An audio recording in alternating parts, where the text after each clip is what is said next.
Hello students, આજના લેક્ચરમાં આપણે જોઈશું કે કોઈ વિદ્યુત પ્રવાહધારિત ગુંચળાને સમાન ચુંબકીય ક્ષેત્રમાં મૂકવામાં આવે તો શું થાય. હવે આજનો વિડીયો લેક્ચર તમે જોતા હોય તો એની પહેલાં તમને ઘણા બધા નાના કન્સેપ્ટ ક્લિયર હોવા જોઈએ. એક તો અત્યાર સુધી આપણે જેટલા નિયમોનો ઉપયોગ કરેલો છે, જેવા કે તાર માટે જમણા હાથનો અંગૂઠાનો નિયમ, રિંગ માટે જમણા હાથનો અંગૂઠાનો નિયમ, ફ્લેમિંગનો ડાબા હાથનો નિયમ, જમણા હાથનો પંજાનો નિયમ, આ બધા જ નિયમો તમને યાદ હોવા જોઈએ.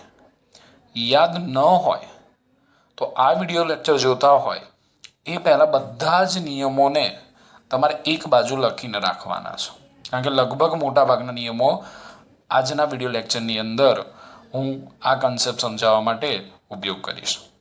બીજું, જેટલા પણ સૂત્રો આવી ગયા છે, ક્યુ વિદ્યુત ભારિત કણ ચુંબકીય ક્ષેત્ર બીમાં વી વેગથી ગતિ કરતો હોય તો એના પર લાગતું ચુંબકીય બળ, લોરેન્સ બળ, એલ લંબાઈના વિદ્યુત પ્રવાહધારિત તારને ચુંબકીય ક્ષેત્રમાં મૂકવામાં આવે તો તેના પર લાગતા બળનું સૂત્ર, એફ સદીશ ઇઝ ઇક્વલ ટુ આઈએલ સદીશ ક્રોસ બી સદીશ, ઇન શોર્ટ જેટલા સમીકરણો આવી ગયા છે, સોલેનોઇડ, ટોરોઇડ, અનંત લંબાઈના તારની બહારના વિસ્તારમાં, અંદરના વિસ્તારમાં, બાયોસાવર, એ બધા જ સૂત્રોની યાદી તમારી જોડે હોવી જોઈએ.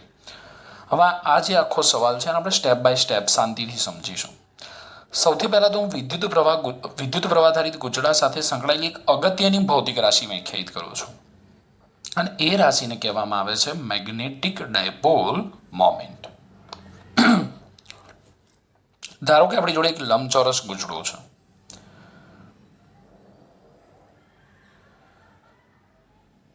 ગુંચળાને આપણે લૂપ પણ કહી શકીએ છીએ. એક આંટાવાળું વિદ્યુત પ્રવાહધારિત ગુંચળું છે, એનું નામ આપી દો ABCD. ધારો કે આ ગુંચળામાં આ રીતે પ્રવાહ વહે છે. સમઘડી દિશા થઈ ને, સમઘડી દિશામાં પ્રવાહ વહે છે. તો મેગ્નેટિક ડાયપોલ મોમેન્ટ કોને કહેવાય? આપણે ચેપ્ટર નંબર 1 ની અંદર વિદ્યુત ડાયપોલ મોમેન્ટ ભણીને આવ્યા છીએ. અહીંયા આપણે વાત કરવાની છે મેગ્નેટિક ડાયપોલ મોમેન્ટ, જેને આપણે ગુજરાતીમાં કહીએ છીએ ચુંબકીય. મેગ્નેટિક એટલે ચુંબકીય, ડાયપોલ એટલે આપણે કહીએ દ્વિધ્રુવી, અને મોમેન્ટ એટલે આપણે કહીએ છીએ ચાકમાત્રા. તો એને આપણે ગુજરાતીમાં ચુંબકીય ચાકમાત્રા પણ કહીએ છીએ. તો વિદ્યુત પ્રવાહધારિત ગુંચળા માટે મેગ્નેટિક ડાયપોલ મોમેન્ટની વ્યાખ્યા કઈ રીતે આપી શકાય? આમ તો આપણે ચેપ્ટર નંબર 5 ની અંદર ગજ્જા ચુંબકની મેગ્નેટિક ડાયપોલ મોમેન્ટ આવશે, સોલેનોઇડની મેગ્નેટિક ડાયપોલ મોમેન્ટ આવશે, પણ આપણે અત્યારે વિદ્યુત પ્રવાહધારિત ગુંચળાની વાત કરી રહ્યા છીએ. તો ગુંચળામાંથી પસાર થતા વિદ્યુત પ્રવાહ અને ગુંચળાના ક્ષેત્રફળના ગુણાકારને ગુંચળામાંથી અથવા લૂપમાંથી પસાર થતા વિદ્યુત પ્રવાહ I અને ગુંચળાના ક્ષેત્રફળ એના ગુણાકારને આપણે ગુંચળાની મેગ્નેટિક ડાયપોલ મોમેન્ટ કહીએ છીએ. ગુંચળામાંથી પસાર થતા વિદ્યુત પ્રવાહ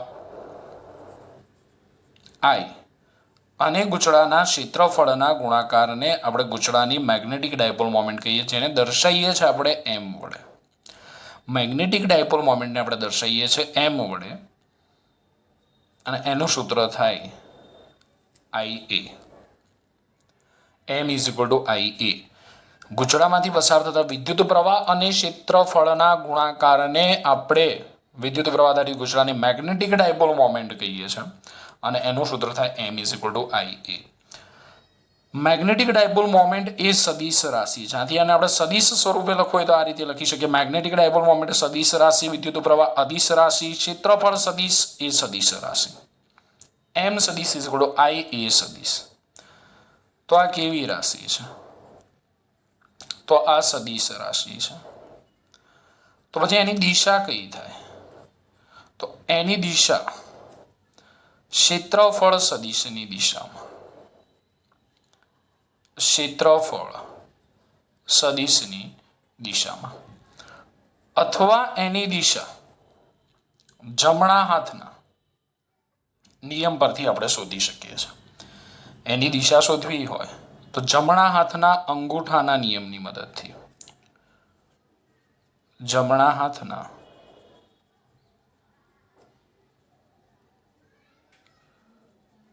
અંગૂઠાના નિયમની મદદથી. ઓકે, કઈ રીતે તમારી દિશા? પહેલા તો ક્ષેત્રફળ સદિશ વિશે વાત કરીએ.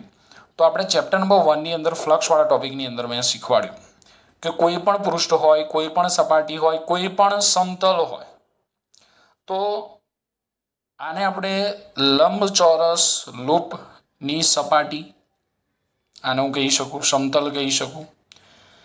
એને દર્શાવતો ક્ષેત્રફળ સદિશ દર્શાવો હોય તો કઈ રીતે દર્શાવી શકાય? તો એને દર્શાવતો ક્ષેત્રફળ સદિશ દર્શાવો હોય તો પૃષ્ઠ, સપાટી કે સમતલને લંબ બહાર આવતી દિશામાં દર્શાવી શકાય. તો આનો આપણે ક્ષેત્રફળ સદિશ દર્શાવો હોય તો હું આ રીતે લંબ, આના સમતલને લંબ બહાર આવતી દિશામાં અથવા અંદર જતી દિશામાં હું દોરી શકું છું.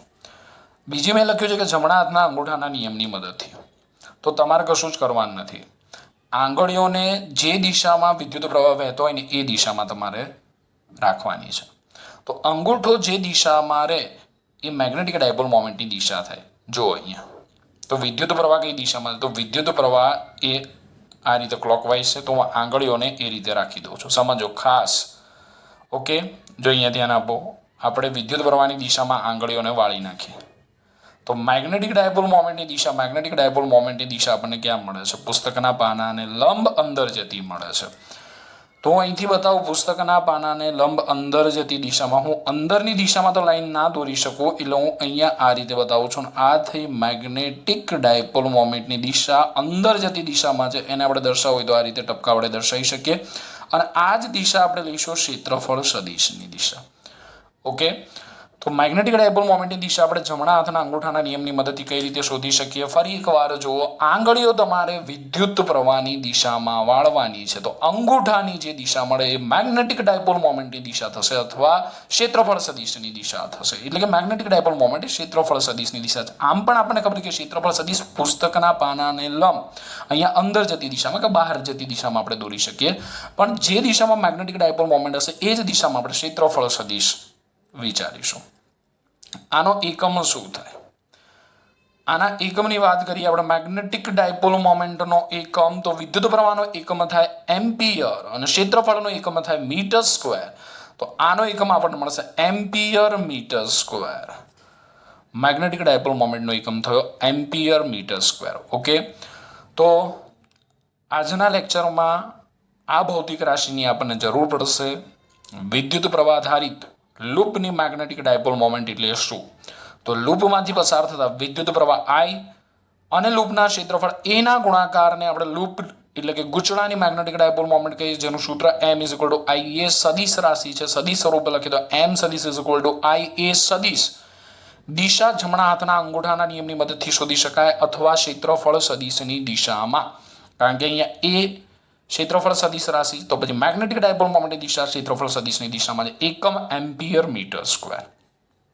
ઓકે, બીજો એક ફ્લેમિંગના ડાબા હાથના નિયમની હું ફરીવાર વાત કરી દઉં. ફ્લેમિંગનો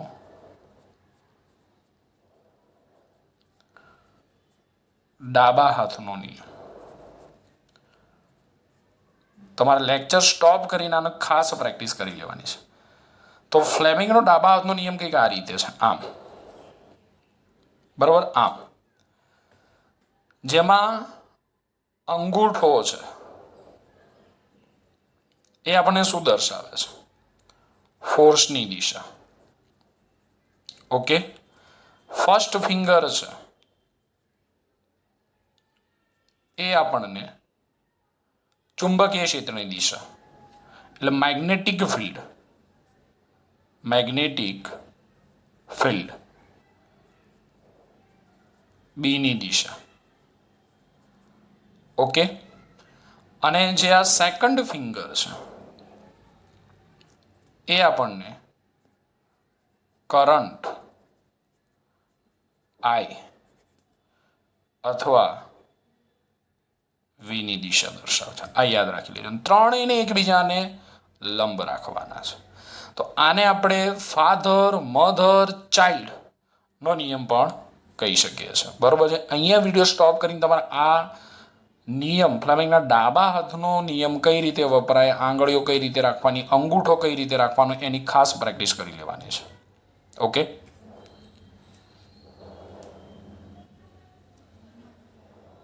થિયરીની શરૂઆત કરીએ એ પહેલાં આપણે થોડાક ફ્લેશબેકમાં જઈએ. ચેપ્ટર નંબર 1ની અંદર આપણે એક થિયરી ભણીને આવ્યા કે સમાન વિદ્યુત ક્ષેત્રમાં વિદ્યુત ડાયપોલને મૂકવામાં આવે તો વિદ્યુત ડાયપોલની વર્તણૂક કેવી હોય. એટલે કે સમાન વિદ્યુત ક્ષેત્રમાં વિદ્યુત ડાયપોલ પર લાગતું પરિણામી બળ કેટલું હોય અને પરિણામી ટોર્ક કેટલું હોય, એને આપણે પહેલાં સમજી લઈએ, પછી આપણી થિયરીમાં આગળ જઈએ. આપણી વિદ્યુત ડાયપોલ છે. આ વિદ્યુત ડાયપોલનું મધ્યબિંદુ, આ વિદ્યુત ડાયપોલનો પ્લસ ક્યુ વિદ્યુતભાર, આ માઇનસ ક્યુ વિદ્યુતભાર. આ વિદ્યુત ડાયપોલને આપણે સમાન વિદ્યુત ક્ષેત્રમાં મૂકેલી છે. ધારો કે આ વિદ્યુત ક્ષેત્ર આ દિશામાં છે, તો વિદ્યુત ડાયપોલ મોમેન્ટ એ સદિશ રાશિ છે અને ડાયપોલ મોમેન્ટની દિશા માઇનસ ક્યુથી પ્લસ ક્યુની દિશામાં હોય છે. અહીંયા જોઈ શકાય છે કે વિદ્યુત ડાયપોલ મોમેન્ટ પીનો સદિશ એ વિદ્યુત ક્ષેત્ર સાથે થીટા કોણ બનાવે છે. હવે સમાન વિદ્યુત ક્ષેત્રમાં વિદ્યુત ડાયપોલને મૂકવામાં આવે એટલે ડાયપોલના વિદ્યુત ભાર ઉપર બળ લાગે છે. પ્લસ ક્યુ વિદ્યુત ભાર પર વિદ્યુત ક્ષેત્રની દિશામાં બળ લાગશે. માઇનસ ક્યુ વિદ્યુત ભાર પર વિદ્યુત ક્ષેત્રની વિરુદ્ધ દિશામાં બળ લાગે છે. આ બંને બળો સમાન મૂલ્યના અને પરસ્પર વિરુદ્ધ દિશામાં હોવાથી ડાયપોલ પર લાગતું પરિણામી બળ શૂન્ય થાય છે. એટલે આપણને ખબર છે કે સમાન વિદ્યુત ક્ષેત્રમાં ડાયપોલ પર લાગતું પરિણામી બળ શૂન્ય હોય છે, કારણ કે બંને બળો સમાન મૂલ્યના પરસ્પર વિરુદ્ધ દિશામાં હોવાથી એકબીજાની અસર નાબૂદ કરે છે. પરંતુ આ જે બળો છે એ બંને બળોની કાર્યરેખા જુદી જુદી હોવાથી આ જે બંને બળો છે એ બંને બળોની કાર્યરેખા જુદી જુદી હોવાથી ડાયપોલ પર ટોર્ક લાગે છે. તો મેં તમને કીધું હતું કે અહીંયા બંને બળો સમાન મૂલ્યના પરસ્પર વિરુદ્ધ દિશામાં અને એક રેખસ ન હોવાથી બળયુગ્મની રચના કરે છે, જેથી ડાયપોલ પર ટોર્ક લાગે છે. તો ટોર્ક એટલે શું આપણને ખબર છે. તો ટોર્ક એટલે બળ ગુણ્યા બેમાંથી કોઈ એક બળનું મૂલ્ય ગુણ્યા લંબ અંતર થશે. એફ ગુણ્યા હું અહીંયા લંબ અંતર લઈ શકું છું. ટોર્ક એટલે બેમાંથી કોઈ એક બળનું મૂલ્ય ગુણ્યા લંબ અંતર. તો હવે જો આ બળની કાર્યરેખા આ જે રેખા છે એની સાથે 90 ડિગ્રીનો કોણ બનાવે છે. આ બળની કાર્યરેખા આ જે રેખા છે એની સાથે 90 ડિગ્રીનો કોણ બનાવે છે. તો આ બંને બળો વચ્ચેનું લંબ અંતર થયું, એને હું ધારો કે આર કહી દઉં છું. હવે આ જો થીટા હોય તો આ અહીંયા પણ થીટા થશે, યુગ્મ કોણ. આ થીટા છે તો પછી આ પણ થીટા થશે ને, યુગ્મ કોણ. ડાયપોલની લંબાઈ આપણને ખબર છે. ડાયપોલની ટોટલ લંબાઈ કેટલી હોય, તો ડાયપોલની ટોટલ લંબાઈ હોય 2a. તો અહીંયા સાઇન થીટાનો ઉપયોગ કરું તો સાઇન થીટા સામેની બાજુ આર, સામેની બાજુ આર ભાગ્યા કોણ 2a. તો મને આર બરાબર મળશે 2a સાઇન થીટા. આર બરાબર મને મળશે 2a સાઇન થીટા. હવે હું અહીંયા મૂકી દઉં તો tau is equal to F એટલે કોઈ એક બળનું મૂલ્ય Q E into 2a sine theta. 2a Q એટલે આપણને ખબર છે P P E sine theta. Sine theta torque એ સદિશ રાશિ, વિદ્યુત ડાયપોલ મોમેન્ટ સદિશ રાશિ, વિદ્યુત ક્ષેત્ર સદિશ રાશિ. તો સદિશ સ્વરૂપે લખીએ અને સાઇન છે તો આપણે શું લખી શકીએ? ટાઉ સદિશ ઇઝ ઇક્વલ ટુ પી સદિશ ક્રોસ ઈ સદિશ થશે. કેમ ઈ ક્રોસ પી ના લખાય? કેમ પી ક્રોસ ઈ જ લખાય? તો સિમ્પલ અહીંયા ટોર્કની જે દિશા છે એ પુસ્તકના પાનાને લંબ બહાર આવતી દિશામાં હશે. ટોર્કની દિશા જે પુસ્તકના પાનાને લંબ બહાર આવતી દિશામાં હશે. કઈ રીતે? તો તમારે પી થી ઈની દિશામાં આંગળીઓને રાખવાની, પી થી ઈની દિશામાં આંગળીઓને રાખવાની અથવા પી થી ઈની દિશામાં આંગળીઓને ફેરવવાની. તો અંગૂઠો જે દિશા મળે એ ટોર્કની દિશા થાય. આ સ્ક્રૂનો નિયમ. પી થી ઈની દિશામાં સ્ક્રૂ આંગળીઓને ફેરવું તો અંગૂઠો જે દિશા છે એ અહીંયા ટોર્કની દિશા થશે. અને આપણને ખબર કે આ ટોર્કને લીધે ડાયપોલ થીટા ઘટે તે રીતે અહીંયા વિષમ ઘડી દિશામાં ભ્રમણ કરે છે. આ આપણે પહેલા ચેપ્ટરની અંદર ભણીને આવ્યું. પરિણામે શું થાય છે? અહીંયા ડાયપોલ જ્યારે વિદ્યુત ક્ષેત્રને સમાંતર ગોઠવાય ભ્રમણ કરશે. ડાયપોલ આ તો વિદ્યુત ક્ષેત્ર છે, આ આપણી dipole plus Q minus Q. Okay, વિદ્યુત ક્ષેત્રને સમાંતર ગોઠવાય આ રીતે. તો tau is equal to P E sine theta. Tau is equal to P E sine theta. P E sine theta. તો થીટા કેટલો છે? 0 છે. તો થીટા 0 છે એટલે tau is equal to P E sine 0. Sine 0 0 એટલે ડાયપોલ પર લાગતું ટોર્ક મિનિમમ થશે. ઓકે, અને ડાયપોલ સ્થિર સંતુલનમાં છે તેમ કહેવાય. પરંતુ જો ડાયપોલ વિદ્યુત ક્ષેત્રને લંબરૂપે હોય, આ પ્લસ ક્યુ આ માઇનસ ક્યુ, વિદ્યુત ક્ષેત્ર માઇનસ ક્યુથી પીની દિશામાં વિદ્યુત ડાયપોલ મોમેન્ટનો સદિશ આ એંગલ 90. જો ડાયપોલ વિદ્યુત ક્ષેત્રને લંબરૂપે હોય તો થીટા કેટલો થશે? તો થીટા 90 થશે. તો tau is equal to P E sine theta, પણ પીઈ સાઇન 90 સાઇન 91. તો ડાયપોલ પર લાગતું ટોર્ક કેવું થશે? મહત્તમ થશે. Tau max is equal to P E થશે. ઓકે, તો આ બધા કન્સેપ્ટ જો ક્લિયર હશે તો આજની થિયરીમાં તમને ખબર પડશે. અહીંયા આપણે ડાયપોલની જગ્યાએ વિદ્યુત પ્રવાધારિત ગૂંચળું લેવાના છીએ અને વિદ્યુત ક્ષેત્રની જગ્યાએ ચુંબકીય ક્ષેત્ર લેવાના છીએ. અને સમાન ચુંબકીય ક્ષેત્રમાં વિદ્યુત પ્રવાધારિત ગૂંચળાની વર્તણૂક કેવી હોય, એટલે ગૂંચળા પર લાગતો નેટ ફોર્સ અને નેટ ટોર્ક કેટલું હોય એની આપણે ચર્ચા કરવાના છીએ. ચલો, હવે આપણે જે ડાયપોલ છે એ ડાયપોલની જગ્યાએ એક વિદ્યુત પ્રવાધારિત ગૂંચળું લઈ લઈએ. તો હું અહીંયા એક ગૂંચળું લઈ લઉં છું, લંબચોરસ ગૂંચળું આ રીતે. ઓકે,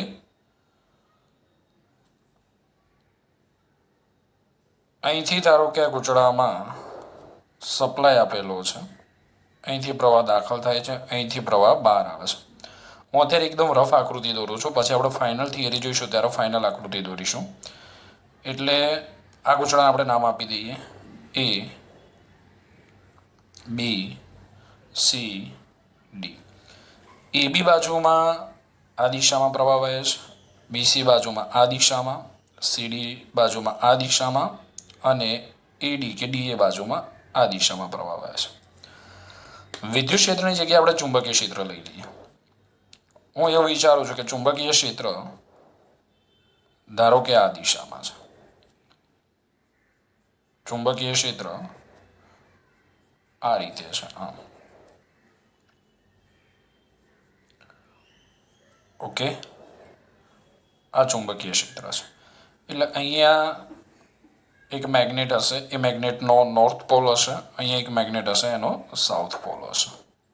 ઓકે, આ રીતે અહીંયા એક આખો ચુંબક હોય, હા ભાઈ, અડધો ચુંબક ના હોય. તો ચુંબકીય ક્ષેત્ર આ દિશામાં છે. ક્લિયર? અહીંયા તો આપણે સમાન ચુંબકીય ક્ષેત્રમાં એક વિદ્યુત પ્રવાધારિત ગૂંચળાને મૂકેલું છે. ધારો કે આ જે ગૂંચળું છે એ ગૂંચળાની પહોળાઈ કહી દો કે લંબાઈ કહી દો, આને પહોળાઈ કહી દો એ છે, અને આની આ લંબાઈ કહી દો બી છે. જે કહેવું હોય કહી દો, લંબાઈ પહોળાઈ કોઈ ફરક પડવાનો નથી. ઓકે, તો આની પહોળાઈ એ અથવા લંબાઈ કહી દો, લંબાઈ એ અને પહોળાઈ બી છે. તો આકૃતિમાં દર્શાવ્યા મુજબ એ લંબાઈ ને બી પહોળાઈને લંબચોરસ વિદ્યુત પ્રવાધારિત ગૂંચળાને આપણે ચુંબકીય ક્ષેત્રમાં મૂકેલો છે. આ જે છે એ ગૂંચળાની ભ્રમણઅક્ષ થશે. આ જે છે એ ગૂંચળાની ભ્રમણઅક્ષ થશે. મેં તમને કીધું કે વિદ્યુત પ્રવાહ આધારિત ગૂંચળા સાથે કઈ રાશિ સંકળાય છે? Magnetic dipole moment. તો મેગ્નેટિક ડાયપોલ મોમેન્ટની દિશા કઈ હશે? તો મેં હમણાં જ તમને અહીંયા આકૃતિમાં સમજાવ્યું, બરાબર? એ જ રીતનું મેં અહીંયા લૂપ લીધું છે, ગૂંચળું લીધું. તો મેગ્નેટિક ડાયપોલ મોમેન્ટની દિશા જમણા હાથના અંગૂઠાના નિયમો મુજબ અહીંયા પુસ્તકના પાનાને લંબ અંદર જતી દિશામાં. એટલે આ થઈ મેગ્નેટિક ડાયપોલ મોમેન્ટની દિશા એમ સદીશ. અહીંયા ડોટ મૂકી દો એટલે તમને ખબર પડે. પુસ્તકના પાનાને લંબ અંદર જતી દિશામાં. ના હોય તો ચોપડી લઈને બેસજો, ચોપડીમાં જે એમ બતાવ્યો છે ત્યાં લખજો, પુસ્તકના પાનાને લંબ અંદર જતી દિશામાં, અથવા પેમ્ફલેટમાં લખજો. આ જે દિશા છે એ ચુંબકીય ક્ષેત્ર બીની દિશા છે. આ ઓકે, તો આ બંને વચ્ચેનો અહીંયા એંગલ કેટલો હશે? ધારો કે આ બંને વચ્ચેનો એંગલ થીટા છે, એ એંગલ કેટલો હશે એ આપણે સમજવાનું છે. સમજો હવે, આ એક ફ્લક્સ જેવો ટોપિક છે. સૌથી પહેલાં હું તમને કહું કે અહીંયા જે ગૂંચળું મૂકેલું છે ને એ ગૂંચળાને એવી રીતે મૂકેલું છે કે જેથી ગૂંચળાનું સમતલ ચુંબકીય ક્ષેત્રને સમાંતર હોય. આ જે ગૂંચળું છે એ ગૂંચળાનું સમતલ ચુંબકીય ક્ષેત્રને સમાંતર હોય. તો અહીંયા ગૂંચળાનું સમતલ એ ચુંબકીય ક્ષેત્રને સમાંતર છે. ગૂંચળાનું સમતલ ચુંબકીય ક્ષેત્રને સમાંતર છે. તો હું તમને કહું કે ગૂંચળા અને બી વચ્ચેનો કોણ ધારો કે આપણે આલ્ફા લઈ લઈએ, એ આલ્ફા 0 થશે, કારણ કે ગૂંચળાનું સમતલ ચુંબકીય ક્ષેત્રને સમાંતર છે. તો ક્ષેત્રફળ સદિશ, મેગ્નેટિક ડાયપોલ મોમેન્ટ કઈ દિશામાં હશે? ક્ષેત્રફળ સદિશ. એટલે હું ક્ષેત્રફળ સદિશ પણ લખી શકું, મેગ્નેટિક ડાયપોલ મોમેન્ટ પણ લખી શકું. બંને આખી થિયરીમાં એક જ દિશામાં હશે. તો એમ અને બી, એમ એટલે ક્ષેત્રફળ સદિશ, એમ અને બી વચ્ચેનો કોણ આપણે લઈ લઈએ થીટા. કેટલો થશે એ આપણે સમજવાનું છે. ઓકે, ચલો એને આપણે પછી નક્કી કરીએ છીએ કે થીટા કેટલો છે. ચલો નક્કી કરી જ નાખીએ. ધ્યાન આપજો. આ રહ્યું વિદ્યુત પ્રવાધારિત ગૂંચળું, જેને મેં નામ આપી દીધું છે ABCD, અને આ રહી ભ્રમણઅક્ષ, જેને અનુલક્ષીને ગૂંચળું પરિભ્રમણ કરે છે. હવે ચુંબકીય ક્ષેત્રની દિશા બતાવું હું તમને. તો આ જે દિશા છે એ ચુંબકીય ક્ષેત્રની દિશા થઈ. તો અહીંયા તમે જોઈ શકો છો કે ગૂંચળાનું સમતલ એ ચુંબકીય ક્ષેત્રને સમાંતર છે. એટલે ગૂંચળું ચુંબકીય ક્ષેત્રને સમાંતર છે. એટલે ગૂંચળા અને ચુંબકીય ક્ષેત્ર વચ્ચેનો કોણ આલ્ફા 0 છે. તો આપણે અહીંયા મેગ્નેટિક ડાયપોલ મોમેન્ટ એટલે કે ક્ષેત્રફળ સદિશ અને બી વચ્ચેનો કોણ, તો મેં અહીંયા તમને એક સદિશ બતાવેલો છે, આ રહ્યો. બરાબર છે, મેગ્નેટિક ડાયપોલ મોમેન્ટનો સદિશ. પણ એકચ્યુઅલીમાં આપણે જમણા હાથના અંગૂઠાના નિયમનો ઉપયોગ કરીએ, જમણો હાથ વાપરવાનો છો ભાઈ. તો પ્રવાહ તો તમે જુઓ કઈ દિશામાં ક્લોકવાઇઝ છે, એ આ દિશામાં છે, એ આ દિશામાં. તો અહીંયા અંગૂઠો અંદર જતી દિશામાં મળે. એટલે આપણો જે અહીંયા મેગ્નેટિક ડાયપોલ મોમેન્ટનો સદિશ છે એ પુસ્તકના પાનાને લંબ અંદર જતી દિશામાં છે, પરંતુ આપણને દેખાશે નહીં એટલે મેં એને આ રીતે દર્શાવ્યો છે. બરાબર છે. આ મેગ્નેટિક ડાયપોલ મોમેન્ટનો સદિશ અંદર જતી દિશામાં છે અને આ ચુંબકીય ક્ષેત્ર આ દિશામાં છે. તો જો બંને વચ્ચેનો કોણ કેટલો થયો? 90 થયો. હું આને ઊંધું કરીશ તો આપણને દેખાશે નહીં, પણ આપણે અહીંયા એઝ્યુમ કરી લઈએ છીએ કે આ મેગ્નેટિક ડાયપોલ મોમેન્ટનો સદિશ અત્યારે બહાર આવી રહ્યો છે, પુસ્તકના પાનાને લંબ બહાર આવતી દિશામાં, પણ એકચ્યુઅલી ક્યાં છે? અંદર જતી દિશામાં. તો આ રીતે જશે અને ચુંબકીય ક્ષેત્ર આ દિશામાં. તો બંને વચ્ચેનો જે એંગલ બનશે એ બંને વચ્ચેનો એંગલ કેટલો બનશે? તો બંને વચ્ચેનો એંગલ અહીંયા 90 ડિગ્રી બને છે. ઓકે. હવે આ ગૂંચળાને જો સમાન ચુંબકીય ક્ષેત્રમાં મૂકવામાં આવે તો ગૂંચળા પર લાગતું પરિણામી બળ કેટલું હોય અને પરિણામી ટોર્ક કેટલું હોય એ આપણે શોધવું છે. તો આપણે આ ચારેય બાજુઓ પર લાગતું બળ આપણે શોધવું પડે. તો ચારેય બાજુઓ કઈ છે? જુઓ, AB, BC, CD અને AD છે. હવે આપણે એક ક્વેશ્ચન ભણીને આવ્યા કે L લંબાઈના વિદ્યુત પ્રવાહધારિત તારને ચુંબકીય ક્ષેત્રમાં મૂકવામાં આવે તો તેના પર લાગતા બળનું સૂત્ર શું થાય?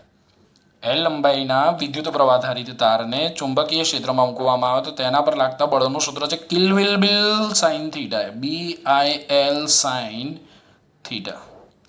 તેના પર લાગતા બળનું સૂત્ર છે કિલ્વિલ sine theta, BIL sine theta. Okay. તો હવે અહીંયા તમે જો આ બે બાજુઓ છે, ગૂંચળાની બે બાજુઓ BC અને AD. તો BC અને AD બાજુ ચુંબકીય ક્ષેત્રોને સમાંતર છે. BC અને AD જે બાજુઓ છે એ બે બાજુઓ ચુંબકીય ક્ષેત્રને સમાંતર છે. આને આપણે સદિશ સ્વરૂપે લખ્યું તો તમને યાદ હતું કે F સદિશ ઇઝ ઇક્વલ ટુ IL સદિશ ક્રોસ B સદિશ. અહીંયા આપણે જે લેન્થ છે એને સદિશ સ્વરૂપે લીધો હતો અને આ જે એંગલ થીટા છે L અને B વચ્ચેનો કોણ છે. તો આ BC અને AD બાજુની જે લેન્થ છે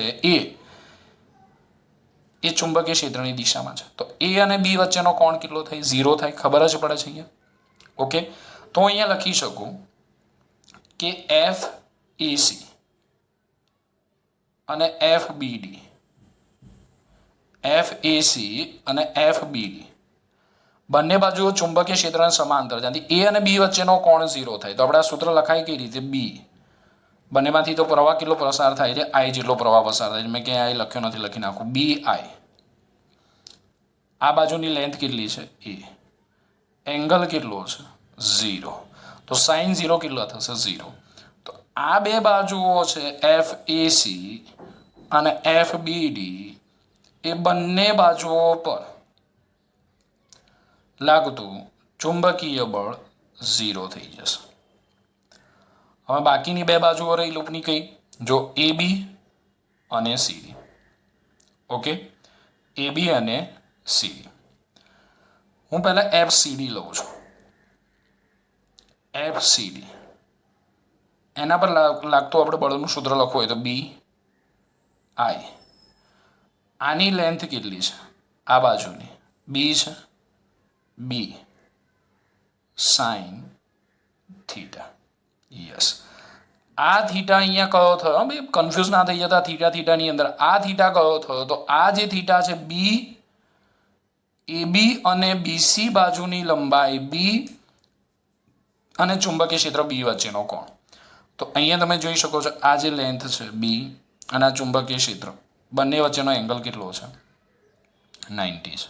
બંને વચ્ચેનો જે એંગલ છે એ 90 છે. હું અહીંયા તમને આકૃતિમાં બતાવું તો તમને ખબર પડે કે આ B સાઈડ છે, બરોબર છે, અને આ ચુંબકીય ક્ષેત્ર છે. તો બંને વચ્ચેનો એંગલ કેટલો છે? અહીંયા 90 છે. પછી ભલે ને ગૂંચળું પરિભ્રમણ કરતું હોય તોય આ એંગલ 90 જ રહેવાનો છે, કારણ કે હવે આ સ્ટ્રેટ લાઈન થઈ ગયા, બરોબર છે. આ રીતની આ લાઈન થઈ અને આ રીતની આ લાઈન થઈ. ગૂંચળું ભ્રમણ કરતું હોય, ગૂંચળાની કોઈ પણ સ્થિતિમાં આજે AB અને CD બાજુની લંબાઈ અને આ ચુંબકીય ક્ષેત્ર B વચ્ચેનો એંગલ 90. અત્યારે તો 90 છે જ, પણ ભ્રમણ કરતું હોય તો પણ એંગલ 90 જ રહેવાનો છે, કારણ કે હવે તમારે આ લાઈન જોવાની અને ચુંબકીય ક્ષેત્રની આ લાઈન જોવાની, એટલે એંગલ કેવો રહેવાનો 90. ગૂંચળાની કોઈ પણ સ્થિતિમાં, બરાબર, ગૂંચળું ભ્રમણ કરતું હશે અહીંયા, તો ગૂંચળાની કોઈ પણ સ્થિતિમાં આ જે એંગલ છે AB અને CD બાજુની લંબાઈ અને ચુંબકીય ક્ષેત્ર B વચ્ચેનો જે એંગલ છે એ એંગલ 90 જ રહેવાનો છે. તો અહીંયા આપણે લખી શકીએ કે FCD BIB sin 90. sin 91 તો આપણને મળશે FCD is equal two BIB.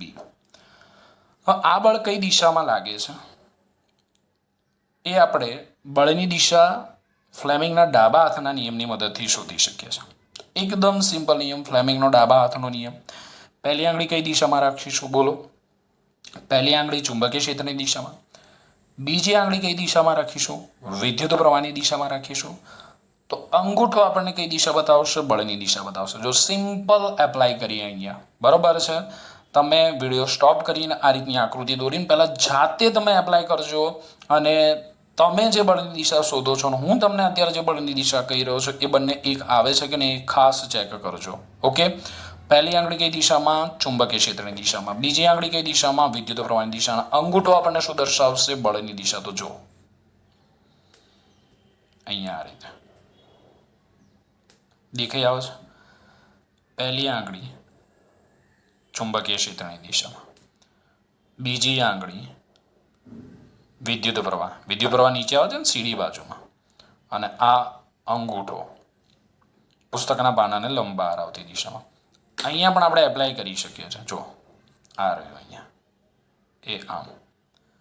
આ જે છે એ ચુંબકીય ક્ષેત્ર, બરાબર છે. ચુંબકીય ક્ષેત્ર આ દિશામાં છે ને, હું અહીંયા બતાવી દઉં. આ જે છે એ બી છે, બાર મેગ્નેટિક ફિલ્ડ. ઓકે. આ જે છે વિદ્યુત પ્રવાહની દિશાથી, આથી અંગૂઠાની દિશા. એટલે આ જે બાજુ છે સીડી બાજુ, એના પર બળ કઈ દિશામાં લાગે છે? ઉપરની દિશામાં લાગે છે. એના પર બળ કઈ દિશામાં લાગે છે? ઉપરની દિશામાં લાગે છે. તો હવે સમજી લેજો અહીંયા ખાસ કે આના પર જે બળ છે એ ઉપરની દિશામાં લાગે છે. તો હવે આ AB બાજુ છે એમાં પ્રવાહ કઈ દિશામાં વહે છે? આના કરતાં વિરુદ્ધ દિશામાં. સીડી બાજુમાં પ્રવાહ નીચે આવતો હતો, AB બાજુમાં પ્રવાહ ઉપર જતો હતો. તો અહીંયા બળ ઉપરની દિશામાં લાગે છે ફ્લેમિંગના ડાબા હાથના નિયમ મુજબ. તો પછી અહીંયા પ્રવાહની દિશા ઉલટાઈ ગઈ, તો પછી બળની દિશા પણ શું થાય? ઉલટાઈ જાય. આપણે યાદ રાખીશું. એટલે દરેક જગ્યાએ આપણે ડાબા હાથના નિયમનો ઉપયોગ કરવાની જરૂર ના પડે. તો અહીંયા બળ કઈ દિશામાં લાગશે? અહીંયા બળ અંદરની દિશામાં લાગશે. એટલે અહીંથી બળ ક્યાં લાગે છે? સીડી બાજુ પર બળ ઉપરની દિશામાં લાગે છે, AB બાજુ પર બળ અહીંયા નીચેની દિશામાં લાગે છે. ક્લિયર થયું? આ જ સમજવાનું હતું આપણે આ થિયરીની અંદર. તો અહીંયા આપણે જોયું કે આ જે બાજુ છે સીડી બાજુ, એના પર બળ આ દિશામાં લાગે છે ઉપર. એટલે હું આ રીતે બતાવું છું, FCD. અને આ જે AB બાજુ છે એના પર બળ આ રીતે અંદરની દિશામાં લાગે છે, આમ. એટલે હું એને આમ બતાવું છું, FAB. ઓકે, ખબર પડી ગઈ? અહીંથી બળ ક્યાં? આમ ઉપરની દિશામાં.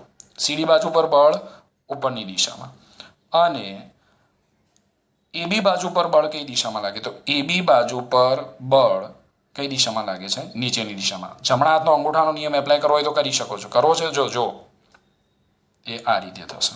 અંગૂઠો મારો નીચે જાય છે.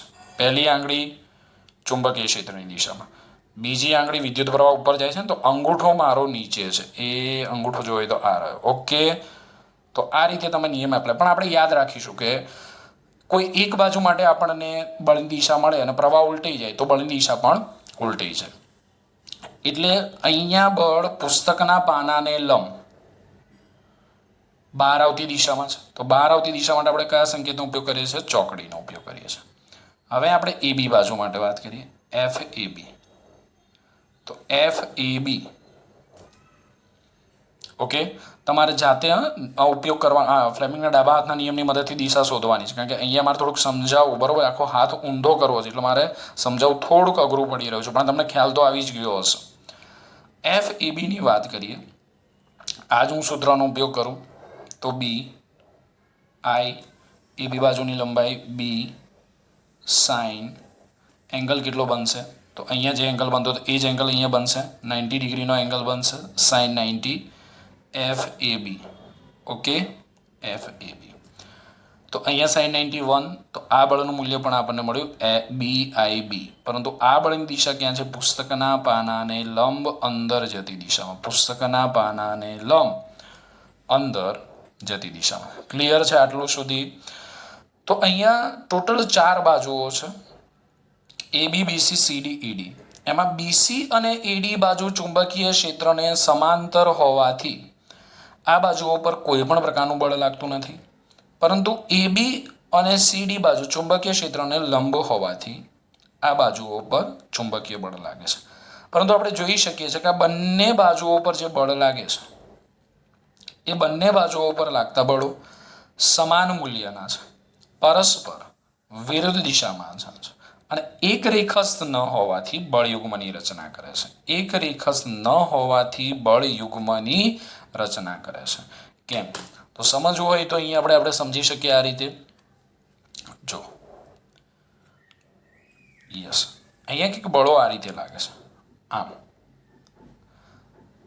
સીડી બાજુ ઉપર ઉપરની દિશામાં, એબી બાજુ ઉપર નીચેની દિશામાં આ રીતે બળો લાગે છે. અને બંને બળો વચ્ચેનું આપણે ડિસ્ટન્સ જોઈએ તો બંને બળો વચ્ચેનું ડિસ્ટન્સ એ છે. અહીંથી હું આ રીતે જોઉં, આ ગૂંચણા આ રીતે, તો આ એડી બાજુ છે, એડી બાજુ દેખાય છે અને એમની વચ્ચેનું અંતર કેટલું છે? જો અહીંયા એ છે. અહીંથી આપણે જોઈશું તો કઈ બાજુ દેખાશે? આપણને બીસી બાજુ દેખાશે અને એમની વચ્ચેનું અંતર કેટલું છે? એ છે. એટલે આ સીડી બાજુ પર બળ ઉપરની દિશામાં લાગે છે, તો એની કાર્યરેખા આમ નીચે હોય. બરોબર છે? આ જે એબી બાજુ છે એના પર બળ આમ નીચેની દિશામાં લાગે છે, એટલે એની કાર્યરેખા આમ ઉપરની દિશામાં હોય. એટલે આ બંને બળો સમાન મૂલ્યના, પરસ્પર વિરુદ્ધ દિશામાં, બંને બળો સમાન મૂલ્યના, પરસ્પર વિરુદ્ધ દિશામાં અને એક રેખસ્થ ન હોવાથી આ રીતે એક રેખસ્થ, બંને બળો વચ્ચેનું અંતર કેટલું છે? અહીંયા એ છે. એક રેખસ્થ ન હોવાથી બળયુગ્મની રચના કરે છે, જેના પરિણામે આ ગૂંચળા પર ટોર્ક લાગે છે અને પરિણામે ગૂંચળો અહીંયા વિષમ ઘડી દિશામાં શું કરશે? પરિભ્રમણ કરે છે. આ રીતે વિષમ ઘડી દિશામાં આ ટોર્કને લીધે ગૂંચળું પરિભ્રમણ કરે છે. ઓકે, ક્લિયર થયું અહીંયા આકૃતિના આધારે? તો હું અહીંયા લખી શકું કે એફ એ બી અને એફ સી ડી સમાન મૂલ્યના, પરસ્પર વિરુદ્ધ દિશામાં અને એક રેખસ્થ ન હોવાથી બળયુગ્મની રચના થાય છે અને જેથી ગૂંચળા પર ટોર્ક લાગે છે. હું વાક્ય રચનાથી લખતો કારણ કે આપણે ફાઇનલ થિયરી લખવાની છે. તો અહીંયા આ ટોર્કને લીધે ગૂંચળો વિષમ ઘડી દિશામાં ભ્રમણ કરે છે. ટોર્કનું સૂત્ર લખવું હોય તો મેં હમણાં તમને કીધું કે ટોર્ક એટલે શું? તો ટોર્ક એટલે બળ ગુણ્યા લંબ અંતર થશે. ઓકે, ટોર્ક એટલે બળ ગુણ્યા લંબ અંતર થશે. અહીંથી આપણે કોઈ એક બાજુ લઈ લઈએ, એડી કે બીસી બાજુ. જો અહીંથી તમે જો આ રીતે, તો તમને કઈ બાજુ દેખાય છે? એડી બાજુનો. અહીંથી તમે જો તો તમને કઈ બાજુ દેખાય છે? બીસી બાજુ. બંને વચ્ચેનું અંતર એ છે. તો હું આ આકૃતિને આ રીતે દોરી શકું, આ રીતે. ધારો કે એડી કે બીસી કોઈ પણ બાજુ લઈ લો. આને આપણે એ કહી દઈએ, આને આપણે ડી કહી દઈએ. મેગ્નેટિક ડાયપોલ મોમેન્ટનો સદિશ પુસ્તકના પાનાને લંબ અંદર જતી દિશામાં છે. તો અહીંયા ડી છે, આ સીડી, બરાબર છે? સીડી ઉપર કઈ દિશામાં બળ લાગતું હતું? ઉપરની દિશામાં બળ લાગતું હતું ને, ડી પર, સીડી પર ઉપરની દિશામાં બળ લાગતું હતું. એને આપણે એફ સીડી કહી દીધું. ઓકે, એ બી પર કઈ દિશામાં બળ લાગતું હતું? નીચેની દિશામાં બળ લાગતું હતું. એને આપણે એફ એ બી કહી દીધું. હવે જો આ ટોટલ ડિસ્ટન્સ કેટલું છે? એ છે. આખું અંતર કેટલું છે? એ છે. તો અહીંથી આટલું ડિસ્ટન્સ કેટલું થશે? એ બાય 2. આટલું ડિસ્ટન્સ કેટલું થશે? એ બાય 2 થશે. તો ગૂંચળા પર લાગતું ટોટલ ટોર્ક આપણે લખવું હોય, ગૂંચળા પર લાગતું ટોટલ ટોર્ક, નેટ ટોર્ક આપણે લખવું હોય તો ટાઉ ઇઝ ઇક્વલ ટુ આપણે લખી શકીએ ટાઉ1 પ્લસ ટાઉ2. તો ટાઉ1 એટલે શું? તો એફ એ બી ગુણ્યા લંબ અંતર, બળ ગુણ્યા લંબ અંતર કેટલું a/2 plus tau two FCD ગુણ્યા લંબ અંતર a/2. FAB FCD ની વેલ્યુ તો કેટલી છે BIB, તો BIB ગુણ્યા a/2 પ્લસ BIB ગુણ્યા a/2. Okay, a/2 plus a/2 શું થશે a થશે, બંનેનો હું સરવાળો કરું તો આ રીતે લખાશે BIB A. પણ અહીંયા BA આ ગૂંચળાની લંબાઈ a, પહોળાઈ b, તો ગૂંચળાનું ક્ષેત્રફળ કેટલું થાય તો આ ગૂંચળાનું ક્ષેત્રફળ થશે a, તો ટાઉ ઇઝ ઇક્વલ ટુ આપણે લખી શકીએ BIA. આ ગૂંચળા પર લાગતા ટોર્કનું સૂત્ર મળી ગયું, ગૂંચળા પર લાગતા ટોર્કનું સૂત્ર, અને જ્યાં a બરાબર a ઇન્ટુ b એટલે કે ગૂંચળાનું લૂપનું ક્ષેત્રફળ, અને આપણને ખબર છે કે IA એટલે શું થાય m, તો હું આ સૂત્રને આ રીતે પણ લખી શકું tau is equal two MB. Okay, તો શું ખબર શું પડી અહીંયા આપણે તો અહીંયા જોયું કે જો ગૂંચળાનું સમતલ ચુંબકીય ક્ષેત્રને સમાંતર હોય એટલે કે ગૂંચળા અને ચુંબકીય ક્ષેત્ર વચ્ચેનો કોણ 0 હોય તો ગૂંચળાના મેગ્નેટિક ડાયપોલ મોમેન્ટના સદિશ m અને ચુંબકીય ક્ષેત્ર b વચ્ચેનો કોણ 90 થાય તો ગૂંચળા પર લાગતો ટોર્ક મેક્સિમમ હોય tau is equal two MB, અને ગૂંચળા પર લાગતું પરિણામી બળ 0 થાય.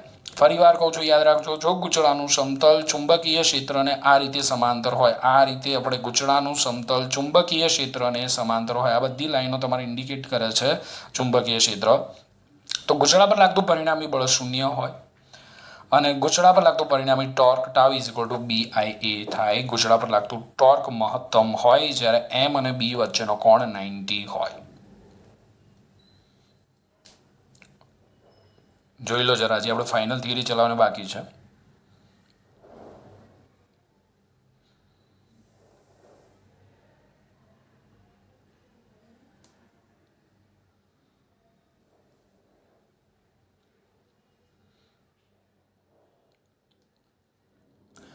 હવે જો નેક્સ્ટ પાર્ટ તમને હવે જે ભણાવવા જઈ રહ્યો છું એ નેક્સ્ટ પાર્ટ તમે જોતા હોય એ પહેલાં આટલી વસ્તુ તમારે ચોપડામાં લખી નાખજો, તો જ હવે તમને નેક્સ્ટ પાર્ટની અંદર ખબર પડશે. આ જે વસ્તુઓ મેં ચલાવી કે અહીંયા જે ગૂંચળું છે, ગૂંચળાનું સમતલ ચુંબકીય ક્ષેત્રને સમાંતર હોય ત્યારે ગૂંચળા પર લાગતું પરિણામી બળ 0 હોય, ટોર્ક મેક્સિમમ હોય, આ વસ્તુ ચોપડામાં લખી નાખજો, અને પછી પછીનો આગળનો વિડીયો લેક્ચર જોજો, તો જ તમને એની અંદર ખ્યાલ આવશે. ઓકે, હવે આપણે જોઈએ કે આપણને આ સવાલ કઈ રીતે પૂછાય છે ને એનો જવાબ આપણે કઈ રીતે લખવાનો છે. તો પરીક્ષામાં આપણને સવાલ કંઈક આ રીતે પૂછાય છે કે નિયમિત ચુંબકીય ક્ષેત્રમાં વિદ્યુત પ્રવાહ આધારિત લંબચોરસ ગૂંચળા પર લાગતા ટોર્કનું સમીકરણ મેળવો. તો સૌથી પહેલાં તો આપણે આકૃતિ દોરી દઈશું.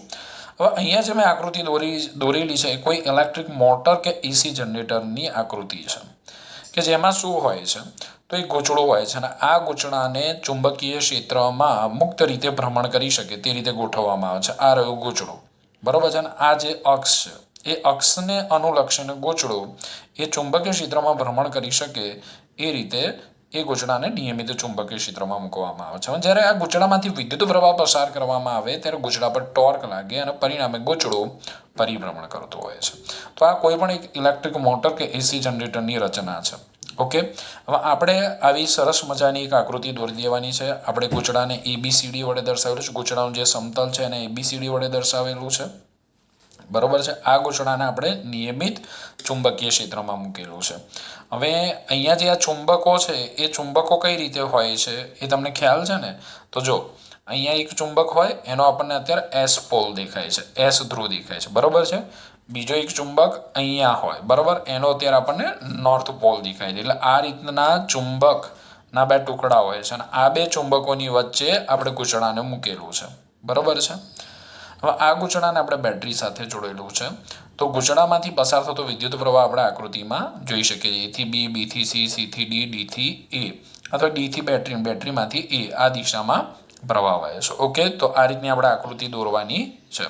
હવે આકૃતિ પરથી આપણે મુદ્દા લખવાના. તો સૌથી પહેલો મુદ્દો કે આકૃતિમાં દર્શાવ્યા મુજબ આ એ લંબાઈના અને આ જે બી પહોળાઈના વિદ્યુત પ્રવાહ આધારિત ગૂંચળાને એ લંબાઈના અને બી પહોળાઈના વિદ્યુત પ્રવાહ આધારિત ગૂંચળાને ચુંબકીય ક્ષેત્રમાં એવી રીતે મૂકેલું છે કે જેથી તેનું સમતલ ચુંબકીય ક્ષેત્રની દિશામાં રહે. એટલે આપણે ગૂંચળાને આ રીતે મૂકેલું છે. અગાઉ આપણે બધું સમજાવી દીધું છે. ઓકે, તો પહેલો મુદ્દો ક્લિયર થઈ ગયો. આકૃતિમાં દર્શાવ્યા મુજબ એ લંબાઈના અને બી પહોળાઈના ગૂંચળાને ચુંબકીય ક્ષેત્રમાં એવી રીતે મૂકેલું છે કે જેથી તેનું સમતલ ચુંબકીય ક્ષેત્રની દિશામાં રહે.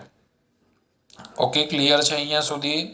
તો હવે ગૂંચળાનું સમતલ ચુંબકીય ક્ષેત્રની દિશામાં રહે એટલે ગૂંચળા અને ચુંબકીય ક્ષેત્ર વચ્ચેનો કોણ 0 થશે, પરંતુ ગૂંચળાના ક્ષેત્રફળ સદિશ આપણે કઈ દિશામાં લીધો છે? પુસ્તકના પાનાને લંબ અંદર જતી દિશામાં, અને ક્ષેત્રફળ સદિશની દિશામાં જ મેગ્નેટિક ડાયપોલ મોમેન્ટની દિશા હશે.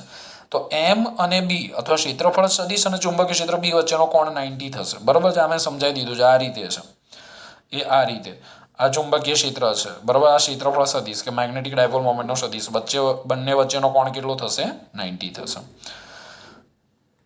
હવે ગૂંચળાની એડી અને બીસી બાજુ ચુંબકીય ક્ષેત્રને સમાંતર છે. આથી ચુંબકીય ક્ષેત્ર વડે આ બાજુઓ પર કોઈ પણ પ્રકારનું બળ લાગશે નહીં. હવે મેં બધું જ તમને સમજાવી દીધું છે, એટલે બહુ હું ડિટેલમાં નહીં જાઉં. કેમ બળ નહીં લાગે તમને ખબર છે? કારણ કે એલ અને બી વચ્ચેનો કોણ કેટલો થશે? 0 થશે. આપણે આ સૂત્ર પરથી કહી શકીએ ને, F = BIL sin θ. તો અહીંયા એડી અને બીસી બાજુઓની જે લંબાઈ છે એ અને ચુંબકીય ક્ષેત્ર બી છે એ બંને એકબીજાને સમાંતર છે, માટે એંગલ θ 0 અથવા 180 થશે. આથી ચુંબકીય ક્ષેત્ર વડે આ બે બાજુઓ પર કોઈ પણ પ્રકારનું બળ લાગશે નહીં.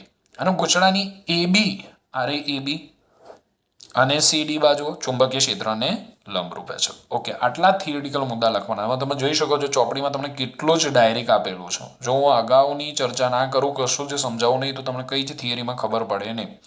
તો સૌથી પહેલો મુદ્દો, આકૃતિમાં દર્શાવ્યા મુજબ એ લંબાઈના બી પહોળાઈના વિદ્યુત પ્રવાહ આધારિત ગૂંચળાને ચુંબકીય ક્ષેત્રમાં એવી રીતે મૂકેલું છે જેથી તેનું સમતલ ચુંબકીય ક્ષેત્રની દિશામાં રહે. ગૂંચળાની એડી અને બીસી બાજુ ચુંબકીય ક્ષેત્રને સમાંતર છે. આથી ચુંબકીય ક્ષેત્ર આ બાજુ ઉપર કોઈ પણ પ્રકારનું બળ લાગતું નથી. ચુંબકીય ક્ષેત્ર વડે આ બાજુ ઉપર કોઈ પણ પ્રકારનું બળ લાગતું નથી.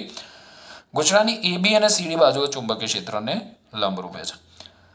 તો એબી બાજુ પર F1 બળ લાગે છે. આપણે ફ્લેમિંગના ડાબા હાથના નિયમની મદદથી આપણે દિશા શોધી, તો એ આપણને પુસ્તકના પાનાના લંબ બહાર આવતી દિશામાં મળે. તો એબી બાજુ પર લાગતું બળ F = BIL sin θ પરથી બી એમના એમ, આઈ એમના એમ જ. બરાબર છે? આ એબી બાજુની લંબાઈ, એબી બાજુ આ રહી, એબી બાજુની લંબાઈ કેટલી છે? બી છે. તો મેં આ લખ્યું છે IBB sin 90. બરાબર? આ બધું સમજાવી દીધું છે મેં, એટલે બહુ વધારે વાત નહીં કરું, નહીં તો લેક્ચર બહુ જ લાંબો થઈ જશે. F1 = BIB. ના ખબર પડે તો તમારે આગળ પાછો લેક્ચરમાં જઈને લેક્ચર જોઈ લેવાનું છે. BIB કઈ દિશામાં છે? તો આ બાજુ પર લાગતું બળ આપણને પુસ્તકના પાનાના લંબ અંદર જતી દિશા મળતું હતું, ફ્લેમિંગના ડાબા હાથના નિયમ મુજબ. અહીંયા તમે લખી શકો છો ફ્લેમિંગના ડાબા હાથના નિયમ મુજબ, એટલે ખબર પડે. તો F1 ની દિશા ગૂંચળાના સમતલમાં અંદરની તરફ હોય છે. સીડી બાજુ પર F2 બળ લાગે છે. F2 નું મૂલ્ય આપણે લઈએ તો BIB sin 90.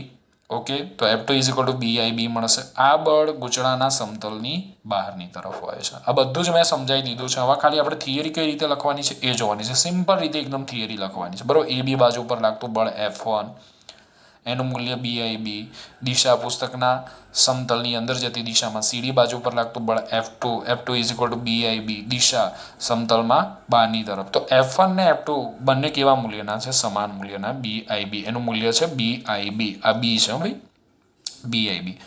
તો F1 ને F2 સમાન મૂલ્યના પરસ્પર વિરુદ્ધ દિશામાં હોવાથી પરિણામી બળ શૂન્ય છે.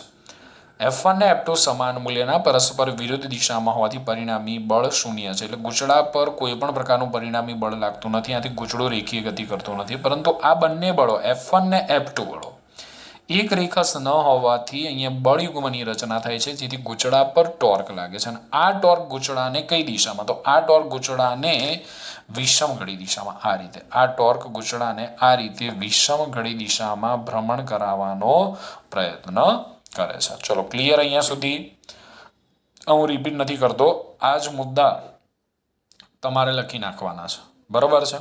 હવે જો અહીંયા તો પરિણામી ટોર્ક આપણે ગૂંચળા પર લાગતું પરિણામી ટોર્ક લખવું હોય તો આપણે લખી શકીએ tau is equal two tau 1 plus tau 2. Tau 1 એટલે F1 બળ વડે ઉદ્ભવતું ટોર્ક, ટાઉ 2 એટલે F2 બળ વડે ઉદ્ભવતું ટોર્ક. અને ટોર્ક બરાબર આપણને સૂત્ર ખબર છે કે ટોર્ક બરાબર શું થશે? તો ટોર્ક બરાબર થશે બળ ગુણ્યા લંબ અંતર. ટોર્ક બરાબર થશે બળ ગુણ્યા લંબ અંતર થશે. તો અહીંયા જોઈએ F1 બળ વડે ઉદ્ભવતું ટોર્ક, તો બળ F1 લંબ અંતર થયું OM. F2 બળ વડે ઉદ્ભવતું ટોર્ક એટલે બળ થયું F2 લંબ અંતર થયું ON. એટલે હું આવું લખી શકું F1 into OM plus F2 into ON. OM કેટલા છે? તો ટોટલ આ તમે જો આપણે જે આ ડિસ્ટન્સ લીધું છે, બરાબર છે, આ બંને બળો વચ્ચેનું જે અંતર છે એને આપણે અહીંયા મેં M અને N વડે દર્શાવ્યું છે. એકચ્યુઅલીમાં A અને D થશે, A અને D, બરાબર છે. ઓકે, તો OA ઇન્ટુ OD લખી નાખજો, બરાબર છે. OA અહીંયા OA અને OD, અથવા M અને N લઈ લો તો પણ ચાલશે, પણ ઓકે ED જ લો તો વધારે સારું રહેશે. તો અહીંયા તમે લઈ નાખજો OA અને અહીંયા તમે લઈ લેજો OD, M અને N ની જગ્યાએ, કારણ કે આપણે AD બાજુ અહીંયા દર્શાવી છે. આ જે બાજુ દર્શાવી છે કઈ બાજુ દર્શાવી છે? ED બાજુ દર્શાવી છે. ઓકે, તો F1 into OA plus F2 into OD. Clear? હવે જો F1 નું મૂલ્ય કેટલું? BIB. OA કેટલા છે? A/2. ઓકે, F2 નું મૂલ્ય કેટલું? BIB. ON કેટલા છે? A/2 છે. તો A/2 હું અથવા BIB ને કોમન લઈ લો તો A/2 પ્લસ A/2 A થઈ જશે. ખબર પડી ને? આ સ્ટેપની અંદર એકદમ ઇઝી સ્ટેપ છે. તો A ઇન્ટુ B એટલે શું થશે? લૂપનું ક્ષેત્રફળ થશે. તો આ સમીકરણને આપણે આ રીતે લખી શકીએ tau is equal two BIA, જ્યાં capital A is equal two small a into small b ગૂંચળાનું ક્ષેત્રફળ. તો આટલી સિમ્પલ રીતે તમારે આ થિયરી લખવાની છે. ઓકે, જોઈ લો જરા, સ્ક્રીનશોટ લેવાનો હોય તો.